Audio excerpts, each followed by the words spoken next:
ये सरकार जितनी जल्दी जाए झारखंड की जनता के हित में है, क्योंकि लूट खसोट का इतना नंगा खेल तो शायद चंगेज खान ने भी भारत आकर नहीं किया होगा जो इस सरकार के कार्यकाल में हुआ। एक बार रियलिटी चेक करा रहे माननीय मुख्यमंत्री कि आदिवासी मूलवासी के लिए घड़ियाली आंसू तो बहाते हैं, लेकिन सच में कितने लोगों को इन्होंने नौकरी दी।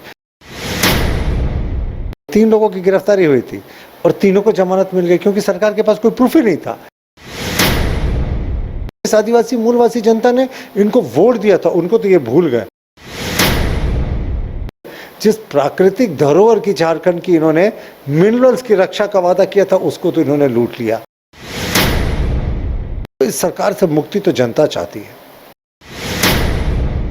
मुख्यमंत्री जी को सिर्फ राजनीतिक फायदे के लिए ऐसे बयान नहीं देने चाहिए। न्यूज़ बायोस्कोप के तमाम दर्शकों को धनतेरस और आने वाले तमाम त्योहारों की ढेर सारी शुभकामनाएं। हमारे साथ मौजूद हैं बीजेपी के प्रवक्ता प्रतुल सहदेव जी। प्रतुल जी, आपको भी ढेरों शुभकामनाएं। मदन जी, आपको बायोस्कोप के तमाम दर्शकों को धनतेरस की, दिवाली की और झारखंड के महापर्व सोहराई की ढेर सारी शुभकामनाएं। प्रतुल जी, हम लोग अब राजनीति की भी बात करते हैं। दरअसल झारखंड में फिर से एक बार सरकार को अस्थिर करने की चर्चा शुरू हुई है और ये शुरुआत सरयू राय के बयान से हुई, लेकिन अब जेएमएम सीधा हमला बीजेपी पर कर रही है कि जब से उनकी सरकार बनी है तब से बीजेपी सरकार को अस्थिर करने में जुटी है और उनका ही पार्ट जो है सरयू राय को भी बताया। अब देखिए, ये अस्थिर करने वाली जो बात है ये तो सरकार पहले दिन से कह रही है। आपको याद है मदन जी, इन्होंने एक दिहाड़ी मजदूर जो डेली कमाता खाता था उसको पकड़ लिया था, गिरफ्तार कर लिया था कि वो सरकार गिराने में लगा है। एक फल विक्रेता को, अगर आपको याद होगा, उसकी भी गिरफ्तारी हो गई थी कि भाई वो सरकार गिराने में लगा। ये 3 लोगों की गिरफ्तारी हुई थी और तीनों को जमानत मिल गई क्योंकि सरकार के पास कोई प्रूफ ही नहीं था। तो ये सरकार कॉन्स्पिरेसी थ्योरी पर हमेशा विश्वास करती है, लेकिन हमारा मानना है कि ये सरकार जितनी जल्दी जाए झारखंड की जनता के हित में है, क्योंकि लूट खसोट का इतना नंगा खेल तो शायद चंगेज खान ने भी भारत आकर नहीं किया होगा जो इस सरकार के कार्यकाल में हुआ। इन्होंने सारी मर्यादाएं तोड़ दी लूटने खसोटने में। जिस आदिवासी मूलवासी जनता ने इनको वोट दिया था, उनको तो ये भूल गए। जिस प्राकृतिक धरोहर की झारखंड की इन्होंने मिनरल्स की रक्षा का वादा किया था, उसको तो इन्होंने लूट लिया और लगातार ये लूट जारी है।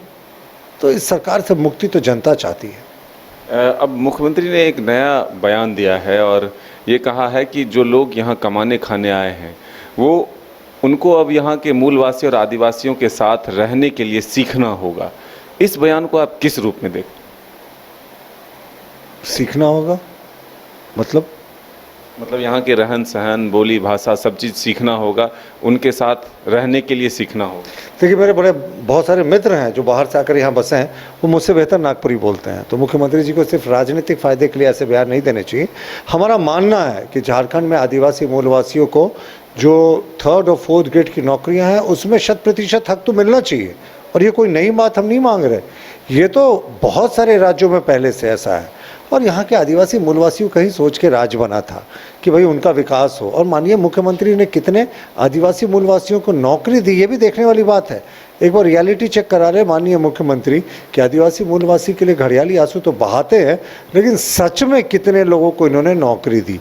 हमने तो ऑन रिकॉर्ड बताया था कि 1 लाख से ज़्यादा हमने 3rd और 4th ग्रेड में नियुक्तियां की थी सरकारी तौर पर। और मुख्यमंत्री को हमारे पूर्व मुख्यमंत्री रघुवर दास जी ने चैलेंज किया था, इसमें 90% आदिवासी मूलवासी है, जबकि 85 का कट ऑफ डेट था। आप आकर चेक कर ले, लेकिन वो प्रतिपक्ष के नेता थे, इसके बावजूद उन्होंने कभी जहमत नहीं उठाई। तो हमारा कहना है कि सिर्फ बोलने के लिए नहीं, मुख्यमंत्री जी को एक्चुअली अगर आदिवासी मूलवासी के हितैषी है तो करके दिखाना चाहिए। पर उनके लिए वो तो हितैषी है कुछ ही लोगों के ना, प्रेम प्रकाश के जो सत्ता का सबसे बड़ा दलाल था, अमित अग्रवाल के जो सुपर चीफ मिनिस्टर माना जाता है झारखंड का, वो हितैषी थे। एक और जो इनका बड़ा करीबी था, विशाल चौधरी, जो होम सेक्रेटरी, जिसके घर में बैठकर फाइलें निपटाया करते थे, और हितैषी थे पंकज मिश्रा के। और पंकज मिश्रा कितना आदिवासी मूलवासी है, ये भी तो बड़ा प्रश्न है ना। और दूसरी बात, जो सबसे बड़ी बात है कि पंकज मिश्रा को ईडी ने चार्जशीट में मुख्य अभियुक्त माना था 1000 करोड़ के माइनिंग स्कैम का। आज तक वो माननीय मुख्यमंत्री जी का विधायक प्रतिनिधि है, तो क्या इससे ज़्यादा कनेक्शन की आवश्यकता है? एक और भी ये बात उन्होंने कही है कि एक गैंग है जो सरकार को बदनाम करने की कोशिश कर रहा है, सरकार के कामकाज को प्रभावित कर रहा है। बदनाम करने की कोशिश कर रहा है, ऐसा उन्होंने कहा? बिल्कुल कहा। बदनाम? यस। यानी मुख्यमंत्री जी अभी भी मानकर चल रहे हैं कि उनकी सरकार बदनाम नहीं है। ये तो बड़ी हंसी वाली बात हो गई कि पूरी विश्व में जिस सरकार की करप्शन के चलते बदनामी हुई हो, जिस सरकार ने भ्रष्टाचार के नए कीर्तिमान स्थापित किए गए हों, जिस सरकार में पहली बार किसी जांच एजेंसी ने मुख्यमंत्री को करप्शन केस में सम्मन किया हो, वो कह रहे हैं कि सरकार को बदनाम करने की साजिश हो रही है।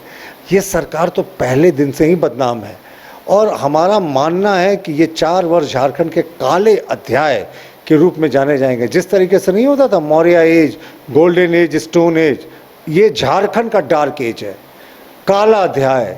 सारे नियम कानून तोड़कर सरकार ने राज्य पोषित भ्रष्टाचार किया, स्टेट के सहायता से बड़े पैमाने पर खनिज संपदा की लूट हुई और मुख्यमंत्री जी बड़े भोले हैं, कहते बदनाम करने की साजिश हो रही है।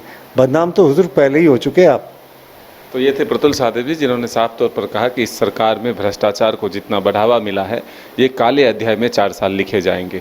आने वाले वक्त में अब देखना होगा जो जेएमएम का आरोप है कि बीजेपी इस सरकार को अस्थिर करने की कोशिश करती है, इसमें क्या कुछ सामने आता है, इसके लिए इंतजार करना होगा। अपने सहयोगी विकास के साथ मदन सिंह, न्यूज़ बायोस्कोप, रांची।